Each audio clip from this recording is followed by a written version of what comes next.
Welcome back to another From Mill to Still. It's been a pretty crazy week, and we had some pretty crazy weather. We got a lot of indoor stuff done. We got a lot of outdoor stuff done. This week was a really cool week because we start to do some like finishes, or at least like pre-finish finishes.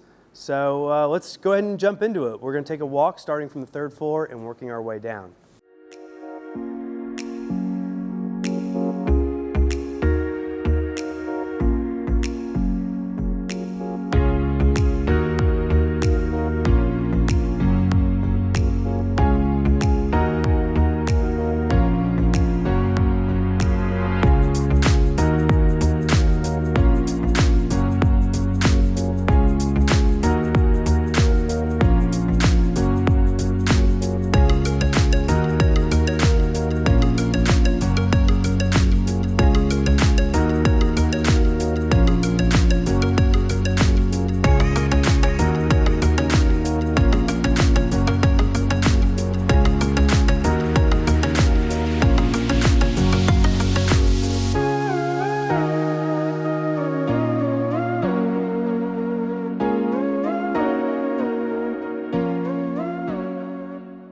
So starting on the third floor, one of the cool things that we did this week was we very gently washed the ceilings and the walls. And that's a tedious process because you can't just blast everything away.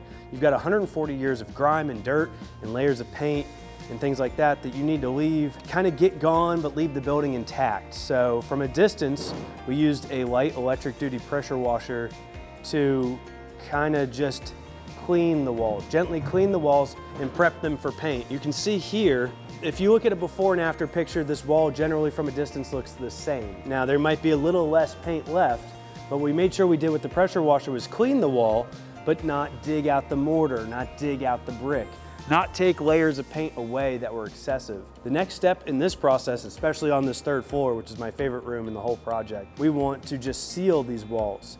So if you look at the walls, that's how they'll look forever, but we're gonna put a sealer on them so that they're washable, so that as a bar or private event space, in here we can clean it if someone gets ketchup on it, or that's a weird thing, but maybe he spills a cocktail or something like that.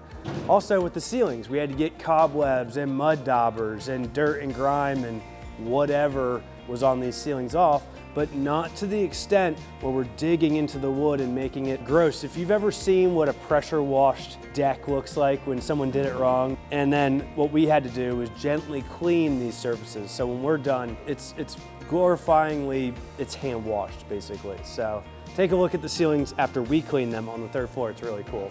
All right, so moving down from the third floor to the second floor, to give you a real example, and there's probably some other footage of us doing this, but how intense and difficult it is for us to gently wash this building down safely. We have wood floors, wooden structural floors. They cannot get wet, and they can definitely not be soaking wet. So we make ponds. In the areas we're pressure washing, the first part, Ryan and Joseph are coming in and they're laying timbers down and creating ponds. And these ponds catch the paint and debris and dirt that's falling when they're washing the walls and ceilings. So when they're done with that, then they take a separate pump and they pump out the ponds, move on to the next spot and keep going. It's a very intense process. You go through some areas and you can wash it and it's like, okay, wash, rinse, go on with your life. When we get to the second floor, over here, these walls are exposed and it's not a big deal, but we're gonna get into walls over here where there's things we want to preserve. So let me take you over there and show you that. So in particular, when we're cleaning these walls, I haven't exactly figured out how we're gonna wash this area right here. We may not wash this area. I mean, it's very fragile and I don't know what this is, but this is old. This was here when there was a wall in front of it and that wall was built in the late 40s. I really want to preserve this and I'm trying to figure out how we're going to do that. While washing the wall, we want to protect this. Some of this stuff is still here after we wash it, but some of it is simply as brooming it removes it. So trying to be real careful with that. So I've brought this up in another video, but these spools have been consolidated. We had to move them off the third floor to clean, and I've got a pallet full to the brim of these spools. They're approximately 18 inches and maybe 1 3/4 inches in diameter. These are old. As a cotton mill, these would have lined in a conveyor style, and the cotton would have run down them. The previous owners over the generations have been nice enough to save them because they're ancient, and I don't want to get rid of them, but I want to see a cool thing that we can do to display them in some way. So please, if you have any ideas on what we can do with them, leave a comment below and let us know what you think.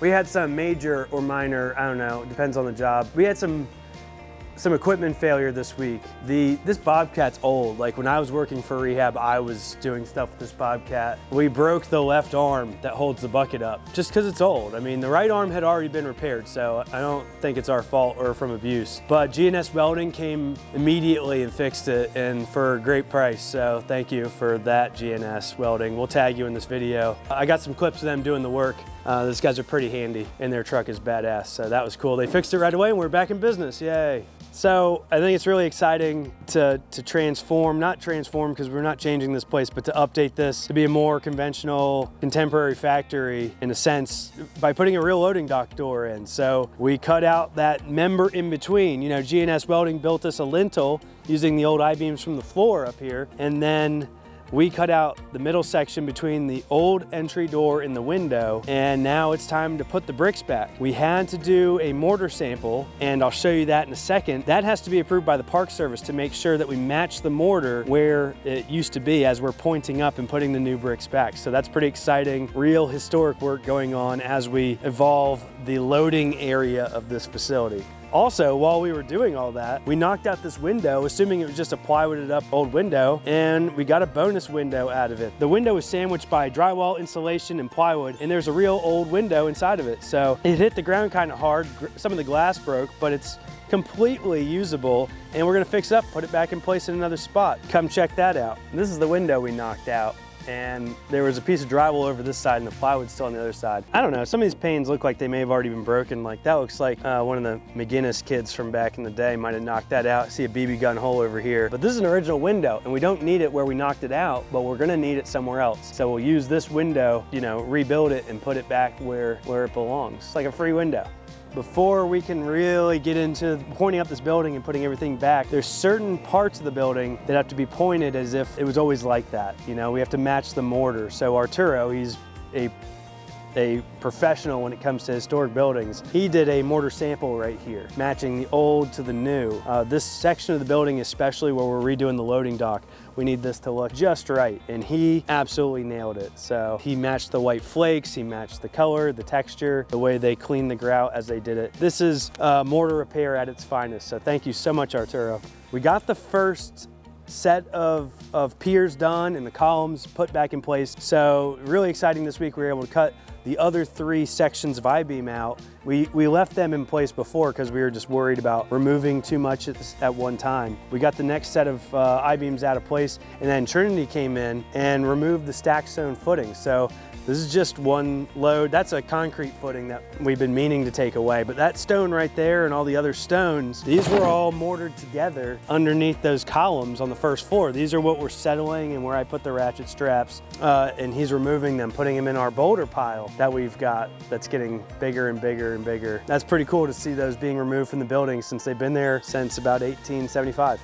It's getting real with new columns in place, new posts. These are the heavy timbers we bought several weeks ago, kiln dried, Douglas fir, 10-inch by 10-inch square. I forget how long, like 9 foot and change. And we had G&S, again, G&S is really highlighting in this video. G&S made us these column brackets that were designed by Rehab Engineering. They're special for this. Everything is custom built for this new footing right here. We had the geotech engineer the substrate. We had the structural engineer the footing and the bracket and the post and the capital. Arturo and Arnold and myself, we cut the capitals out, and then we jacked up the floor just a little bit to squeeze that thing in there, and we got 3 of the 6 completed today. So come on, buddy, been waiting on you. Arturo's been slammed in here. That's why he hasn't appeared in the video yet, but you got him up. 3 of them, 3 down, 3 more to go. And we about died, right? Yes, sir. Yeah, so what was it on, I'd say Monday or Tuesday? We had already gone up like an inch or 2 in various places, 1/2 inch to like 2 inches,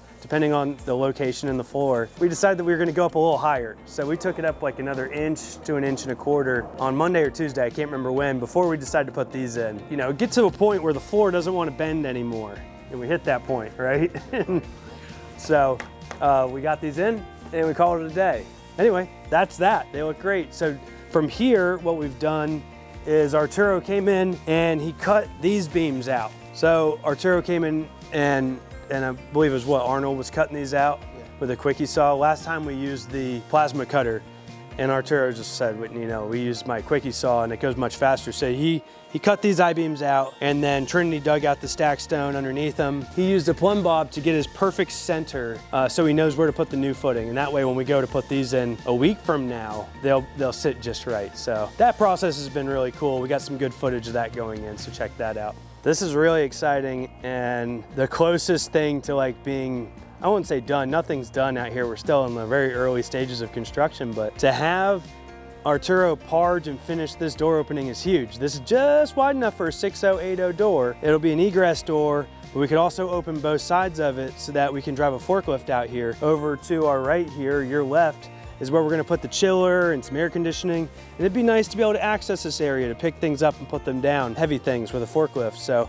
this door is going in here. Arturo did all this work, including raising this lintel up that again, G&S welded up for us. So it's really cool, all these contractors getting together and making a almost finished product. I'm really excited to show you the video where it's like, oh, we put this door in, that'll be nuts. What's really cool about this too is that when we were cutting, this opening was gross. So if you look at a before picture of this, it was just a hodgepodge of brick repair. And in the process of, I think Misa or Arnold, I don't know who, was tearing all this brick out, they actually found the original plaster. And if you look back at original photos of this, not even photos or drawings of this building, you'll see how there was a little opening on both ends of the existing building. And this is one of them.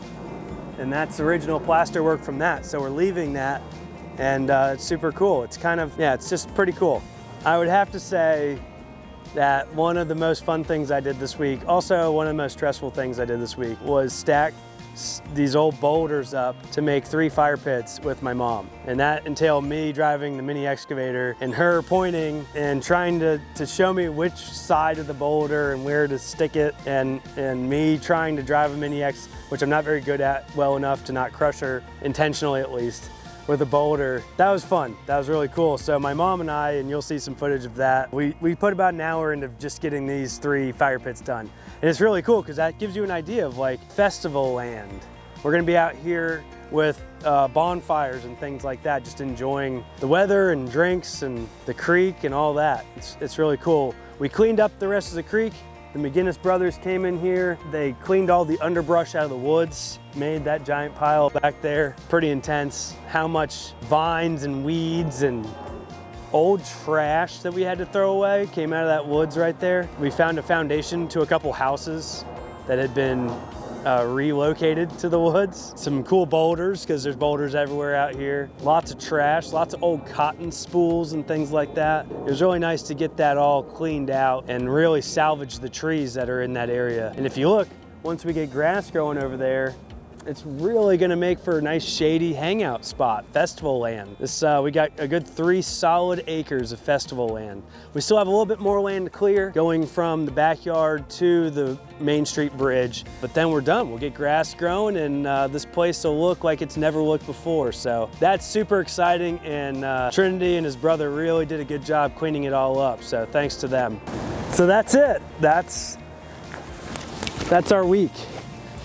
That's our week update. That's this week's update at the mill. It was a crazy week. It was a fun week. It was a lot of good stuff happened. It's like we're almost moving too fast sometimes. So maybe we'll slow down a little bit and we won't. Who am I kidding? We're gonna keep it going crazy. If there's anything you'd like us to cover that you're not seeing in these videos, please let us know. It's all a work in progress. So much happened this week at the mill. It's pretty crazy to see everything going. It's almost going so fast. It's nice for me to stop and talk about it and let you guys know everything we've done, because without that, I'm so busy looking forward. I don't take the time to be like, oh man, we lifted the building again, and And now the roof drains in a weird spot, and I have a fire pit. Like, those things are really cool, and those moments are nice to think about and recapture. So thank you so much for watching these videos. If you aren't already a subscriber, please subscribe, because we've got lots of good content and deep dives coming out about this mill. Cheers, thank you for watching. Don't forget to find us in your local liquor store. Don't be dumb, drink Carolina rum. Cheers.